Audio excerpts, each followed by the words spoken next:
La picaresca en el camino hablábamos, claro. Yo le indico que vaya pues a mi bar, ¿no? Y vosotros lo llevabais muy trillado porque llevabais tramo por tramo y perfectamente controlado, pero claro, el peregrino que eso Claro, no... el que va solo lo tiene más difícil. Lo tiene muy difícil. ¿Pero os encontrasteis con algunos...? Afortunadamente, insisto, no es lo más frecuente, pero ellos se fueron con la idea de sería conveniente que hubiese más, digamos, señales oficiales, ¿no? Y menos apaños. Y menos apaños. Dejamos Ferrol. ¿Les encantó Ferrol? ¿Les gustó Ferrol? Les a los encantó ingleses. Ferrol. ¿Les gustó Ferrol? ¿Tú crees que volverán algunos de ellos? Yo creo que sí. De hecho, pues también surgieron algunas ideas, pero me extendería mucho, casi nos centramos en el camino inglés. Y las carencias de Ferrol, ellos te dijeron fundamentalmente el albergue, entre otras cosas, y parte de la señalización, pero sobre todo eso. Sí, bueno, la salida de Ferrol, bueno, pues tiene algún tramo, que, vuelvo a decir, desde un punto más ya paisajístico, podría ser, como decirlo, casi inolvidable. Tienen tramos que van pues pegados al mar. Insisto mucho en eso porque me parece un aspecto muy diferencial de este camino frente a otros, ¿no? Entonces, bueno, hay algunos tramos que quizás se podrían arrimar un poquito más y separar de la parte más edificada, ¿no? Y no creo que no supondría mucho, ¿no? Entonces, bueno, son pequeños matices. Pequeños detalles. Y luego otra cosa que es una pena con relación a Ferrol es que tú hablabas antes de los diferentes sitios patrimonio de la humanidad, la Catedral de Santiago de Compostela, las murallas de Lugo, la Torre de Hércules, y en Ferrol, que tantas veces ha estado pendiente de presentar su candidatura que yo creo que saldría adelante sin problema como patrimonio de la humanidad, como Ferrol de la Ilustración, porque es un conjunto absolutamente único en el mundo por su conservación, tanto los dos castillos, los arsenales y el trazado del barrio de la Magdalena. Fíjate tú, si estos ingleses, aparte de todo, supieran que también Ferrol, el arranque de su camino, era patrimonio de la humanidad, precisamente por el Ferrol ilustrado, ¿no? Qué potencial también para esto. O sea, bueno, es una manera de unir, ¿no? Yo creo que en primer lugar sería fantástico. Vuelvo a hablar de elementos diferenciales del camino inglés frente a otros, y sería fantástico que en este camino cada cabecera, A Coruña y Ferrol, tuviesen, igual que Santiago, su patrimonio de la humanidad. Sería algo, decir, oye... Ya La Coruña tiene la torre, fíjate Ferrol, ¿no? Y luego tú hablabas de los ingleses y cómo lo habían visto. Bueno, aquí hay un libro publicado que se llama La llave inglesa, no recuerdo el nombre del autor, y explica perfectamente la relación de Ferrol con los ingleses desde el siglo XVIII, creo. Bueno, pues cómo se ha influido la época de Jorge Juan, cómo interesado por los mejores buques, la construcción más eficiente, bueno, pues intrigas palaciegas de espías, de cómo se hacían esos planos, de cómo era posible que ellos lo hicieran, y cómo Ferrol fue realmente algo espectacular en su momento, aunque es cierto que dependiendo mucho de las crisis que en la corte española se fueron viviendo y cómo fue de altibajo, ¿no? Pero es una historia fantástica. El famoso ferrolano, que aquí habláis, pues está lleno de expresiones inglesas, ¿no? El filispín, que a mí me hace tanta gracia. Pues eso, para ellos es decir, lo que hay que hacer, creo yo, es decir, este es el camino inglés, este es vuestro camino, involucraros y hacerlo vuestro, y nosotros tendremos una puerta de entrada a un público fantástico, interesado en patrimonio, en cultura, un público que, hay que decirlo así, tiene un nivel medio alto muy interesante para el turismo que está buscando no Galicia, sino toda España, en detrimento del todo incluido y del sol y playa. Creo que tenemos un tesoro. Un tesoro que tú hablabas antes de las crisis, de los ciclos que siempre toda la construcción naval ha tenido, ¿no? Y de las crisis también de la corona. Hay una anécdota que yo no sé si será o no será cierta, pero dicen que cada vez que Carlos III se asomaba al Palacio de Oriente, en el Palacio de Oriente, y miraba hacia Poniente, hacia la puesta de sol, siempre decía, miro hacia Ferrol, que es lo que me está costando más de toda mi corona. Y verdaderamente, en aquel entonces, la inversión de la corona de España en Ferrol, tanto con Felipe V, como con Fernando VI y como con Carlos III, fue fundamental, fue impresionante. Entonces, fíjate el arranque de ese camino aquí de Ferrol. Pero ahora seguimos. Segunda etapa. Estábamos durmiendo en Puentedeume y nos despertamos en Puentedeume. ¿Y hacia dónde vamos, Javier? Nos despertamos en Puentedeume con semejante cantidad de agua que caía que dijimos, aquí nos ahogamos ya. Y fue una cosa mágica. Fuimos a desayunar y salimos y despejado. con lo cual salimos fresquito de ambiente, todo limpito, y empezamos a subir. No sé si te das cuenta, pues Ferrol está lógicamente en una colina, y la primera, pues habría que decir, casi los primeros 5 kilómetros son matadores. En estos casos el grupo se va estirando, como pasa con la Vuelta Ciclista, pero bueno, lo llevamos bien porque luego empieza una etapa pues más llevadera, tienes también subidas y bajadas, pero bueno, se lleva bien, tienes puntos, como te vas elevando, pues paisajes también muy bonitos. En esta etapa pues quizá se agradecería más, sobre todo en este tramo, que hubiese menos asfalto en algunos tramos y más tierra, pero por otro lado, pues lo que te decía, las vistas pues son pues muy interesantes, ¿no? Sabes que esta etapa termina en Betanzos. La llegada a Betanzos, pues bueno, no quiero saltarme Miño, pero allí tuvimos una degustación además que nos la proporcionó, por un lado, San Brandán, con unos bollitos que nos había facilitado porque eran muy manejables y era como una especie de habituallamiento, pero que ellos no conocían. Y por otro lado, tuvimos la oportunidad de gustar una comida ligera que nos dio Portomuiños, que también están en Cambre, pues con algas, con productos que ya empezamos a hablar de materia prima gallega, pero a su vez de gastronomía, preparación, ¿no? Bueno, pues todo eso, insisto, es patrimonio. Hago mucho esfuerzo en contarlo porque, insisto que la mayor parte de las veces patrimonio igual a piedra, y no es así. Y bueno, la llegada a Betanzos, pues Betanzos, ¿qué voy a decir de Betanzos? Betanzos es una ciudad espectacular, entonces pues me quedo sin palabras casi. Allí tuvimos la suerte de que nos recibiese, además del alcalde, en una recepción oficial. Previamente tuvimos al cronista oficial de Betanzos, que de manera absolutamente desinteresada, y me olvido de mucha gente, pero me parece que es necesario destacar cómo la gente en iniciativas de este tipo se vuelcan porque quieren y porque dicen: yo quiero presumir de mi ciudad, de mi pueblo o de lo mío. Y eso es fantástico, eso es lo que nosotros estamos empujando. Llegamos allí, visitamos... Antes de llegar a Betanzos, ¿qué sensación le produce al peregrino cuando se encuentra con que tiene a sus pies el Pedrido? Porque el Pedrido es algo, una puesta de sol en el Pedrido. Yo creo que eso es incomparable con nada. Bueno, el Pedrido se ve en algún... Sí, se ve. No se ve. Sí, se llega a ver, ¿no? Bueno, efectivamente allí en San Panterón de las Viñas pues tienes una zona, no es que se vea muy directamente, pero se ve a lo lejos. Yo te puedo decir que todas las rías que hemos visto, para ellos es... un prodigio. Bueno, el teléfono con las fotos era algo repetitivo para todos, ¿no? Te vuelvo a hablar de cientos o de miles de fotos en cada uno de nuestros teléfonos, ¿no?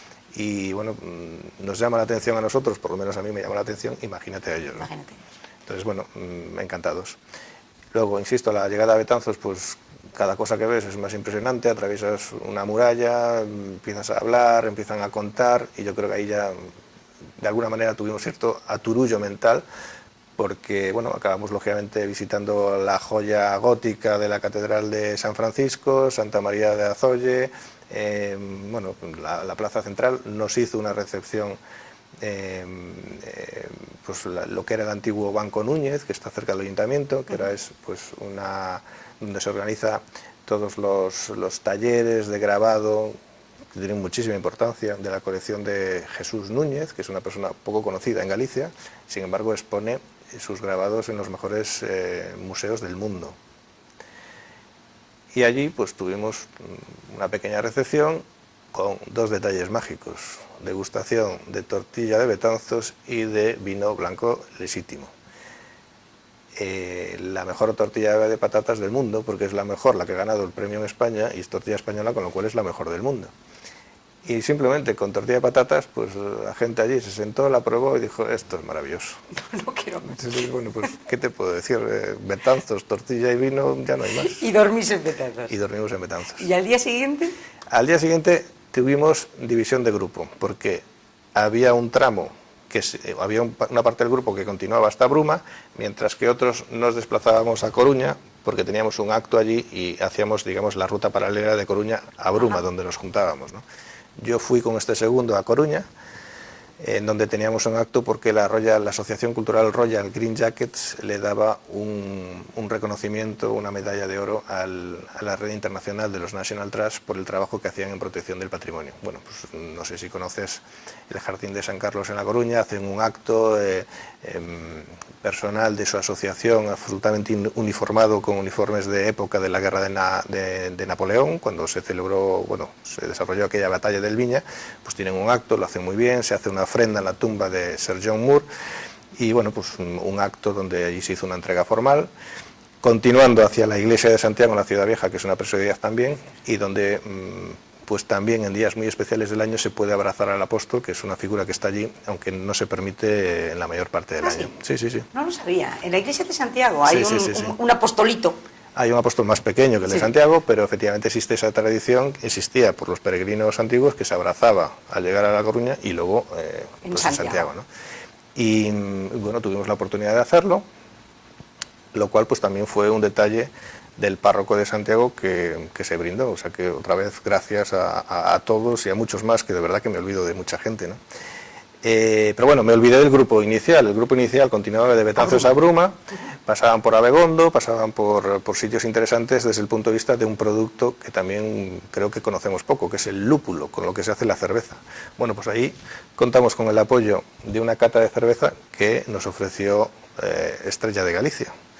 Y allí pues nos explicaron, a mí no, que yo no estaba, pero al resto del grupo, pues lo rica que está nuestra cerveza y cómo era el proceso de lúpulo, que era el lúpulo, en fin, todo lo que hay alrededor. Oye, en este momento, Estrella de Galicia tiene la roja, la marca roja, que está considerada como una de las mejores cervezas del mundo.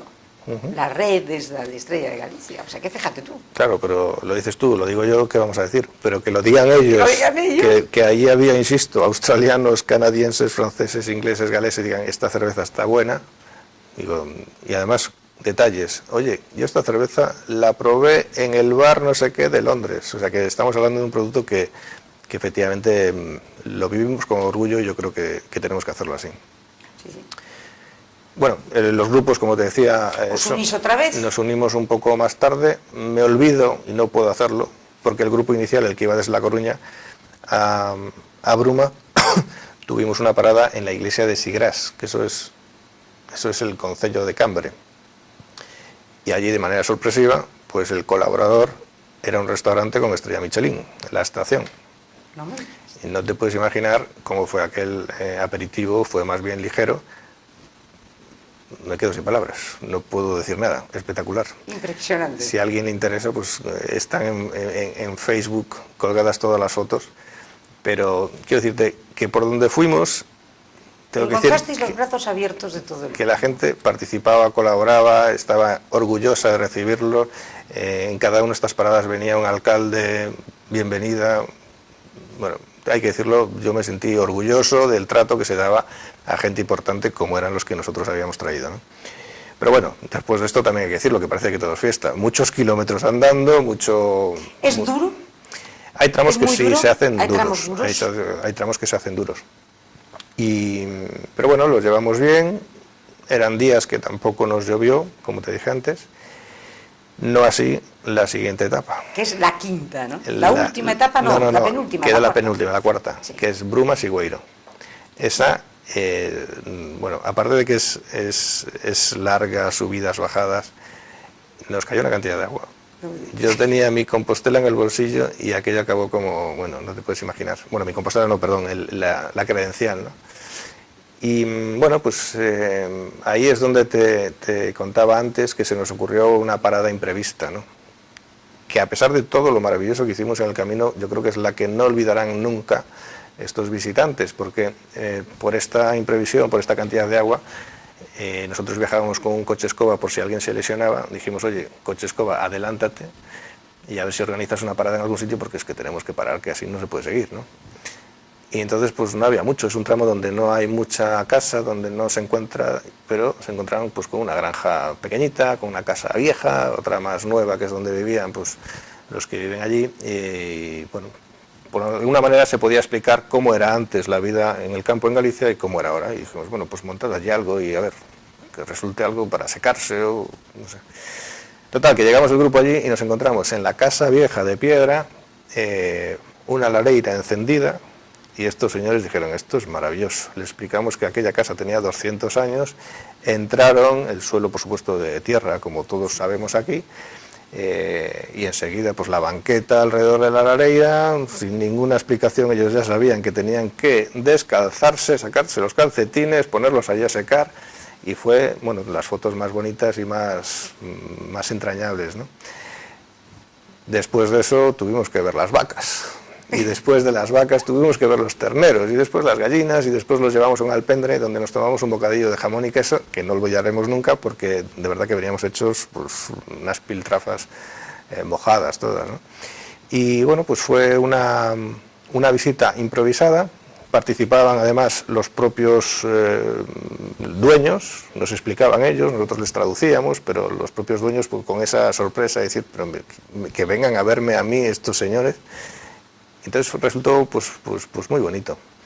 Y tengo que decir que también los visitantes, al final, que te decía que, oye, ¿qué os gustó más? Pues curiosamente, y fíjate que vimos cosas preciosas, sí, sí. La granja. La granja, que era la lareira, era el amor de la gente. Sí, era la recepción, la tradición, el producto que no van a encontrar algo parecido en ninguna parte del mundo. Eso es lo original, lo auténtico, lo propio, ¿no? Y, por decirlo así, mostrado de esa manera, que eran las tripas mismas de la casa, no había nada artificial ahí, era tal como era. Entonces, bueno, les pareció auténtico y era pues algo muy bonito. Porque la amabilidad la encontrasteis a lo largo de todo el camino. ¿Es cierta esa amabilidad del carácter gallego? ¿Tú dirías que sí? ¿Que eso también sería exportar? ¿Llama la atención? Yo creo que existe amabilidad, lo que no existe es percepción de la oportunidad que eso representa. No existe como puede existir, por ejemplo, en Levante español, pues esa vocación turística de aprovecharse de la gente que viene en el sentido de, oye, voy a hacer negocio. Sí. Aquí no, aquí te lo puedo decir como anécdota, que pasamos alrededor, me parece que fue en la etapa segunda, pero íbamos todos, pues también después de bastantes kilómetros cansados y bueno, ya empezábamos a tener un poquito de hambre y vimos a un señor, pues yo diría más de 70 años, subido en su escalera triangular y cogiendo higos, estamos en temporada, en su finca, pero su finca que lindaba con el camino. Entonces, bueno, uno se quedó mirando y el de atrás, como el de adelante no avanzaba, y se formó un grupo ahí de peregrinos mirando para el señor, que el señor, lógicamente, no hablaba inglés, ni los peregrinos hablaban español. Pero el señor ya dijo, toma, y esa foto la tengo yo, ¿no? Y entonces, bueno, efectivamente, pues es gente amable, no tenía por qué hacerlo, y menos cuando dijo, toma el primero, pero repartió higos a todo el mundo, y éramos unos cuantos. Con lo cual, pues si tú me preguntas, ¿hay gente amable? Por supuesto que sí, hay mucha gente amable. A mí me gustaría que la gente no solo fuese amable, sino que viese la oportunidad que el camino representa y, como nos dijeron los visitantes extranjeros, oye, animarlos a que abran sus puertas, a que enseñen cómo viven, a que al final la gente se siente en su mantel y que paguen también, que cobren por ese servicio. Pero que esa es la manera de explicar cómo se vive, que hay diferencias ahí de verdad entre Galicia, por ejemplo, y otro país. Claro, porque lo que a ellos les interesa, sobre todo, decías tú, es precisamente lo auténtico. Claro. Precisamente lo que no les interesa la hamburguesa de McDonald's, les interesa a lo mejor, pues eso, el caldo gallego que se está haciendo pues en cualquier lareira o en cualquier casa y tal. Involucrar a la gente en el camino, ¿no? O sea, que la gente, por ejemplo, diera de comer en sus casas, dices tú, con precio, claro, sí, pero sí, que eso lo utilizara, ¿no? Hombre, hablo de dar de comer, pero bueno, puede ser desde un bocadillo hasta cosas, vuelvo a decir, que tienen su tradición. Y me parece que tiene además especial interés cuando estamos hablando de una cocina como la nuestra, que puede ser tan estacional. Nosotros con unas castañas hacemos un mundo en otoño. Las laconadas son gloriosas cuando tienen que ser, pero no son en otra época del año. Claro. Entonces quiero decir que hay una serie de cosas que ayudan a desestacionalizar. Probablemente, lógicamente, dar de comer requiere también unas instalaciones, y unos servicios, unas calidades, unos controles de calidad. Pero hay cosas que pueden ser más básicas, como ofrecer fruta, me explico, diferentes niveles de atención. pues es lo que se puede, creo yo, ofrecer y que valoran muchísimo. Porque ese reclamo un poco no lo viste a lo largo de todo el camino, o sea, veías que había como la gente no estaba involucrada, esos puestos de fruta que dices tú. No, como antes cuando íbamos a Santiago, ¿te acuerdas que ponían los grelos en la carretera? Sí. Desde que hay autopistas ya no se ponen esos maravillosos grelos que había en Oroso, ¿te acuerdas? Esos cortitos y tal. Ahora ya nunca hay grelos así. Pues una especie de cosa del grelo en la carretera, que dices. Claro. O sea, al salir al paso de la persona que viene. Exactamente. Y bueno, yo puedo entender, como te decía antes, que todavía no hay un flujo tan grande de peregrinos, pero en la medida que se puedan ir ofreciendo cosas de este tipo, es lo que ellos valoran. Y vendrán más. Y vendrán más, y hablarán. Y luego tenemos ya la última etapa, ¿no? Entonces nos encontramos pues con esa catedral que, como yo digo, es ese milagro de piedra florecida que es Santiago, esa maravilla que causa un impacto, claro, en el peregrino. ¿Qué te voy a decir? Vuelvo a decir que es que nuestra opinión no puede tenerse en cuenta porque es la nuestra y somos de aquí, pero que para ellos realmente fue impactante, ¿no? La última etapa es la más corta, la hicimos así, son 16 kilómetros desde Sigüeiro. Por cierto, me olvidé decir que en Sigüeiro les ofrecimos también truchitas que fueron mágicas, ¿no? Pero bueno, centrándonos en la última etapa, 16 kilómetros, que es pues casi la mitad de lo que veníamos haciendo, con lo cual se hace más llevadero. Llegamos a mediodía más o menos. Y claro, bueno, pues ya ves la catedral, empiezas a ver las torres, ya un poco se te aligera todo el cansancio y allí pues también tuvimos nuestra jornada. Es cierto que ahí ya empezamos a dejar más tiempo para que cada uno fuese como quiera, pero tuvimos tiempo de visitar el Museo de la Catedral. Sabes que la catedral en este momento está llena de andamios y los mostramos con orgullo además, porque dijimos, mira, no es que desmerezca la catedral, es que existe un programa de financiación que donde hay mucha gente. Nosotros de Galicia, por ejemplo, pues pusimos unos duros porque no estamos orgullosos de nuestra catedral y esos andamios se ha pagado con dinero de mucha gente, ¿no? Entonces, que lo sepáis, y ahora vamos a entrar, porque además como hemos colaborado nos ofrecen una visita guiada gratis, ¿no? Y allí vimos todas las tripas del museo, que es muy entretenido. Y al salir, pues otra vez, bastante agua que caía en el Obradoiro en ese momento, pero ya cada uno ya, lógicamente, pues se fue a su hotel, su albergue, para ya cambiarse, porque veníamos de una semana andando que era cansado, ¿no? Disfrutaron del fin de semana, ese fin de semana además se reunieron porque había gente que no podía disponer de toda la semana y otros representantes de otros lugares del mundo se reunían en lo que ellos llaman el comité ejecutivo, ahí ya había más gente todavía y más representación. Y la Universidad de Santiago nos dejó un sitio maravilloso, que es el Paraninfo de la universidad en la Facultad de Geografía e Historia, que es un salón que otra vez volvieron a abrir la boca y dijeron, Javier, es fantástico, cada vez que abrimos una puerta aparecen cosas más espectaculares, ¿no? Pero vuelvo a decir, comentamos a la universidad, venimos con este grupo, necesitamos una sala y queremos algo especial. Pues fueron todas facilidades, con lo cual yo vuelvo a decir que de esta manera no es difícil organizar cosas y Galicia puede enseñar muchísimas cosas muy interesantes. Lo que pasa es que Galicia, tú hablabas ahora de los andamios de la catedral, hablabas de que se está haciendo un proyecto muy importante de rehabilitación que no tienen ni un duro y que están necesitando la colaboración de entidades privadas porque no hay dinero para repasar un poco esa maravilla que es única en el mundo. ¿Qué piensas cuando tú al lado tienes nada menos que 500 millones de euros, que son 83.000 millones de pesetas, que ha costado Montegallés, la ciudad de la cultura? Yo le he llamado a esa ciudad de la cultura, le he llamado siempre la ciudad de la locura. O sea, ¿cómo 83.000 millones de pesetas van orientadas, de dinero público de todos, se entierran en el Gallés, cuando en este momento hay que hacer una colecta privada para poner en condiciones nada menos que la joya de la Catedral de Santiago? ¿No te duele un poco el alma cuando ves esto? Hombre, desde luego a mí no es lo que me gusta. Y tengo que decir que habiendo tanto patrimonio de tanto valor en Galicia en situación pues difícil... Precaria, ¿verdad? Yo creo que actuaciones en ese patrimonio que es único, es decir, hacer un edificio nuevo lo puede hacer cualquiera en cualquier sitio. Lo que nosotros tenemos es único. Y entonces, intentar recuperarlo, a mi juicio, es la mejor solución.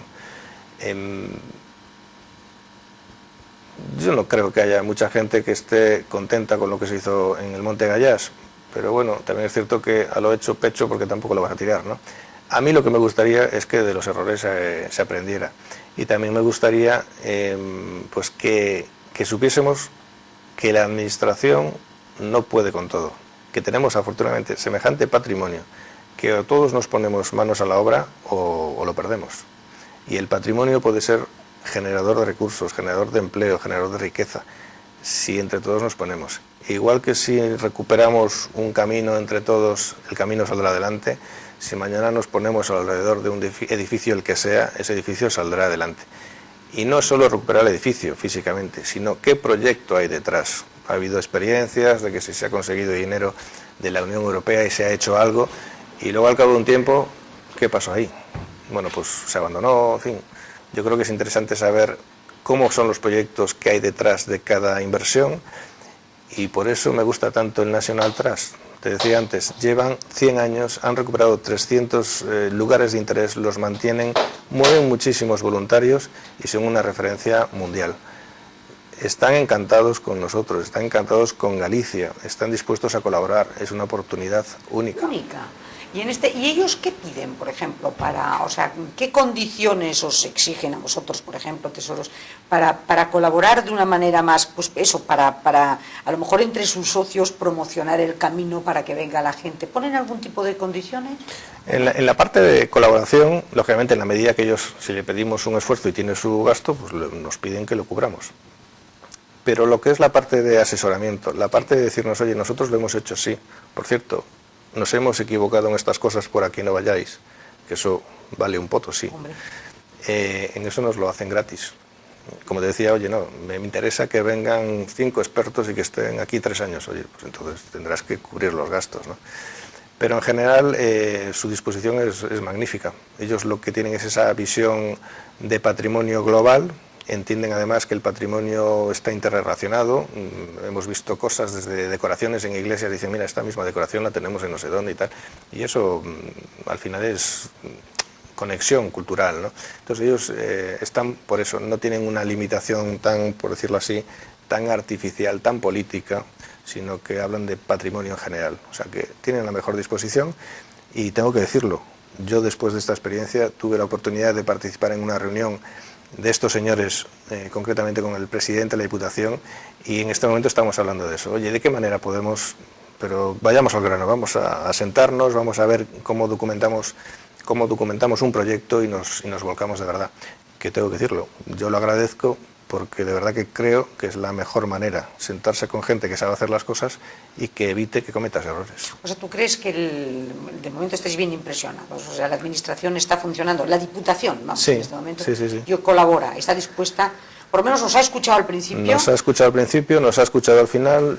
Tenemos como compromiso presentar ese informe escrito, donde irán muchísimos detalles que, bueno, no son para un programa de televisión, pero desde luego la atención ha sido, tengo que decir, inmejorable, no puedo decir otra cosa. ¿Y qué otros proyectos tenéis así inminentes en Tesoros de Galicia? Aparte esto le has dedicado mucho tiempo. Bueno, es cierto, detrás de lo que parece que es una semana, pues la preparación es mucha. Yo tengo que decir que yo soy uno más en un equipo que hemos integrado pues 12 personas.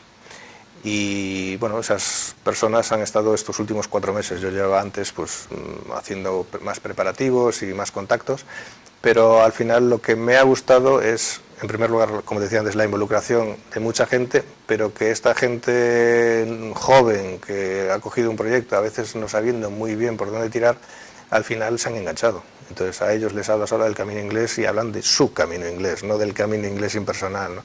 Y eso es muy bonito. Yo creo que eso es algo que merece la pena, ¿no? Y me preguntas, ¿nuevos proyectos? Bueno, pues nosotros tenemos varias cosas, pero así la más inmediata es pues un estudio sobre el patrimonio industrial en Galicia, que afrontaremos pues también en breve, prácticamente pues espero que esté terminado en el primer semestre del año que viene, pero que a su vez también queremos hacerlo con los criterios que han funcionado en otros países. Es decir, si vamos a fomentar el patrimonio industrial, no hay, creo yo, mejor sitio que Ferrol para hablar de patrimonio industrial, pues que sea visitable, que tenga una serie de garantías, en fin, no hablar artificialmente del patrimonio, incluso fomentar algunos sitios que a lo mejor no se consideran, ellos mismos no consideran que pueda ser patrimonio industrial y que sin embargo sí lo es. Entonces, que faciliten la accesibilidad de público a sus instalaciones, si es algo que está funcionando actualmente, porque además es algo que tenemos contrastado, que funciona como imagen y como generador de recursos para las empresas. Dentro de ese patrimonio industrial, ¿podría encajar el Ferrol Ilustración? Bueno, Ferrol Ilustración, Ferrol Arsenal, Ferrol Por eso, Arsenal militar, encajaría perfectamente toda la cuestión constructiva, todo de los arsenales. Ferrol tiene una... Porque es que ahí necesitamos, Javier, necesitamos apoyos. Y Ferrol, el tema de patrimonio de la humanidad, que es fundamental, es una candidatura que se está quedando descolgada siempre, porque interesa en un momento determinado promocionar otras candidaturas. Por ejemplo, cuando la de Ferrol está perfectamente documentada, se ha presentado y ha cubierto todos sus plazos y todas sus cosas. No, perdón, no se ha presentado, está pendiente, porque sabes que la tiene que presentar primero la Xunta, luego Madrid, y luego presentarla, bueno, todo y cómo funciona y todo este tipo, ¿no? Entonces siempre nos quedamos, y nos pasa alguien por delante. La última que nos pasó por delante fue la Torre de Hércules. Hizo así un viraje fenomenal, porque tenía la suerte La Coruña de contar con César Molina, el ministro. Entonces, claro, eso fue un espaldarazo fenomenal. Y nosotros no sé qué pasa, que nunca tenemos ese empujón. Entonces, os necesitamos a Tesoros de Galicia. Pues por nuestra parte, encantadísimos. Os necesitamos mucho, te lo digo yo aquí. Yo tengo que decir que a mí tengo que decir que me parece que Ferrol, ni siquiera los gallegos la conocemos bien. No sé si todos los ferrolanos la conocéis bien. Yo creo que no. Pero hay me mucha parece... gente que no ha entrado nunca, fíjate, por dentro del Arsenal. Yo estoy convencida de que hay mucha gente que a lo mejor hace 20, 25 años o 30 que no va al castillo de San Felipe. Tenéis en Ferrol una guía turística que se llama Isabel, de una empresa que se llama Fertour, que es inmejorable. Además, hace la visita, la guía en español o en inglés. Y ¿dónde se encuentra esa guía? Esa guía, pues no tengo el teléfono, pero vamos. No, digo que una persona que está que no en las encuentra. oficinas de turismo o no, os la pusieron a vosotros. En internet, no, yo la conocí porque pregunté en el ayuntamiento y me dijeron, mira, a nosotros nos gusta Isabel, la empresa se llama Fertour.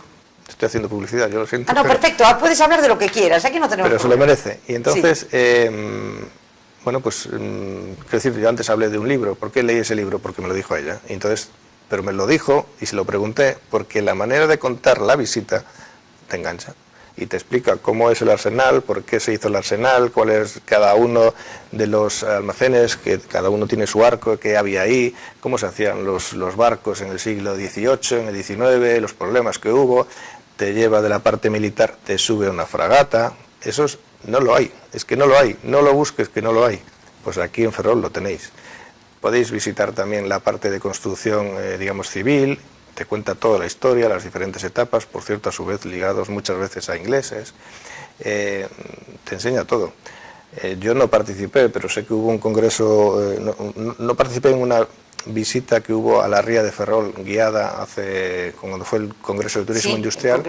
Me dijeron que fue fantástico. Además, ese día era fantástico de sol. Entonces, Ferrol, lo que quiera ser, puede serlo. En términos de patrimonio, Ferrol tiene alfombra roja. Pero siempre necesitamos ayudas y siempre necesitamos un empujón, pero un empujón de verdad para que nos ayude. Porque yo no sé qué pasa, que en el último momento algo falla. Y llevamos, fíjate, con el tema de la candidatura esta que te digo yo, pues por lo menos 13, 14 años. Y no hay manera de que salga adelante. No hay manera. A mí me preocupa mucho porque hablando yo con la delegada precisamente con Nava Castro, y ya me dio un poco de miedo, porque es que cuando ella me dijo, y le dije yo lo de Ferrol, patrimonio de la humanidad, oye, a ver si nos echáis una mano de la Xunta y a ver si potenciamos todo esto, y me dijo, no, sí, es potenciable y tal, que además ella es una persona con muchas inquietudes, que valora mucho y que además se pone los tenis, o sea, que trabaja el tema. pero no me gustó lo que me dijo, porque me dijo, mira, pero es que claro, estamos primero con los cañones del Sil y tal, y ella es de esa zona de Rivadavia, no, me parece que es por ahí, ¿no? No, ella es de la zona de Pontevedra, de Ponteareas. De Ponteareas, exactamente. Pero... No, ella me habló de los cañones del Sil, yo creí que ella era de la zona de Sil. Y dijo, en este momento estamos viendo a ver si sale. Pues a lo mejor salen antes los cañones que nosotros. Hombre, hay que decir, yo soy de Tesoros de Galicia y me encanta que la competencia para ser patrimonio de la humanidad sea otro lugar de Galicia. Entonces en eso no me parece mal. Sí. Lo que sí creo es que después de un periodo tan largo, pues que si hace falta echar una mano, por supuesto, nosotros estamos ahí. Y por supuesto que sí. Mira, y en este momento, ¿cuándo vuelven los bueno, la experiencia, en resumidas, fue fenomenal. No, o sea, nos quedan 5 minutos y nos cuentas un poco. Nada, tuvimos esa breve reunión al final del trayecto, pues la tuvimos con el presidente. Bueno, no tan breve, fue en su despacho y la pregunta fue ¿cómo lo visteis y qué tal, ¿no? Entonces las impresiones no podían ser mejores, también ellos reconocían, oye, que hemos recibido tal nivel de atenciones que sabemos que un peregrino normal no lo recibe. Nuestra primera sugerencia es invitar a la gente del camino a que se crea que esto es de verdad importante y que abran sus puertas, yo creo que antes lo decía, ¿no? Que se interesen y se beneficien, porque esto es una manera muy interesante de promocionar el turismo y que la gente local se beneficie del turismo, que esto no sea pasar por aquí y no enterarse, ¿no? Eso fue lo primero. Luego algunas cuestiones pues técnicas, de que si había tramos que a lo mejor había que buscar alternativas menos asfaltadas y más, por decirlo así, más rurales, más de tierra o de piedra, y siempre el recurrente comentario sobre las señales. Las señales, yo no voy a decir que falten señales, porque no es cierto, pueden faltar en algunos tramos que sí, pero escasamente. Lo que sí es cierto, que decían ellos, es porque yo vengo con vosotros, pero si no, tanta señal de flecha amarilla, pues a mí me causa incertidumbre. Yo no sé si esto es oficial o si esto lo ha pintado alguien, ¿no? Que es también lo que hablábamos. Entonces, bueno, yo tengo que decir que en general, con un poco de cariño, atención y que esto no sea, por decirlo así, una aventura de verano, si todos hacemos un poco de continuación de este proyecto, el Camino Inglés quedaría fantásticamente. Tiene mala fama porque dicen que hay caminos mucho mejores, pero que yo creo que debemos hacer un esfuerzo nosotros individualmente y de la mano de las administraciones también. Pero creo que cada uno de los vecinos del camino, para mí sería fantástico el poder proponer y que la gente acogiese con interés aquello que se llama la especie de custodia de territorio, algo parecido, apadrinar un trocito del camino y que un par de veces al año saliésemos allí con esos pinchos, coger 4 porquerías que están y que hacen mucho mal y no cuesta nada recogerlas. Entonces, bueno, es una manera más de participar, de explicar a empresas y a las administraciones que nos interesa el camino y que por eso mismo empresas y administraciones tienen que tener cada vez más y más interés en el Camino Inglés. Lo que tú decías antes, que era, yo creo que a mi juicio muy importante, es que no es que el camino sea nada más que nuestro, es que en este momento, y con la concienciación de este grupo que ha venido y de esta organización tan importante internacional, yo creo que el camino empieza a ser de ellos. El Camino Inglés sale de ellos son también el origen de ese camino. Bueno, por lo tanto, el espaldarazo de ellos va a ser fundamental para la promoción de nuestro camino gallego. Yo te lo decía antes, nosotros siempre hablamos de el Camino Inglés empieza en A Coruña o en Ferrol. Y yo digo, no, continúa, pero viene de Inglaterra, y en Inglaterra bajaban de Escocia. Y además venían del norte de Europa para evitar el centro de Europa, que estaban en guerra. Existe una trayectoria que está documentada históricamente por la cantidad de iglesias bajo la advocación de Santiago. A su vez cruzaba Gales, iba a Irlanda. Ese itinerario es lo que nosotros proponemos se investigue, y además de la mano de estas organizaciones, porque entonces no es que nosotros vendamos un producto extranjero, es que es su camino, que ellos lo hagan suyo. Y si lo hacen suyo, te aseguro que los esfuerzos de promoción van a ser mínimos, porque ellos se van a encargar de fortalecerlo. Y esto no es una experiencia rara, es lo mismo que sucede con la variante del Camino francés en Francia. Pero hace falta pues decir, oye, ¿por qué no nos metemos, no? Pues esta es una de las iniciativas que hemos recomendado y que nos han dicho, oye, démosle letra a este proyecto y a ver qué se puede hacer, ¿no? Entonces, bueno, yo en ese sentido tengo que decir que como te decía antes, que creo que podemos ser optimistas de cara a los próximos pasos. Pues yo te agradezco muchísimo que hayas venido a Ferrol, que hayas vuelto a Ferrol después de este camino, y yo creo que entre los ingleses, entre tesouros, entre todos los ferrolanos y todos los ciudadanos a lo largo del camino, podemos conseguir del camino inglés que tenga el impacto que ha tenido el camino francés, que en este momento es una pena porque se está debilitando un poco y se está deteriorando, y yo creo que el nuestro, a ver si sale mucho más fortalecido, mucho más florecido. Javier, 1.000.000 de gracias. Y yo quiero, a ver si es posible, dentro de unos meses, que vuelvas aquí y que nos digas, Pepa, están los ingleses emocionados, esto va a tener un impulso fenomenal, y no un 40, un 80% de peregrinos el próximo año. Seguro que sí. Muchísimas gracias. A ti. Y muchísimas gracias a todos ustedes, y hasta el próximo miércoles.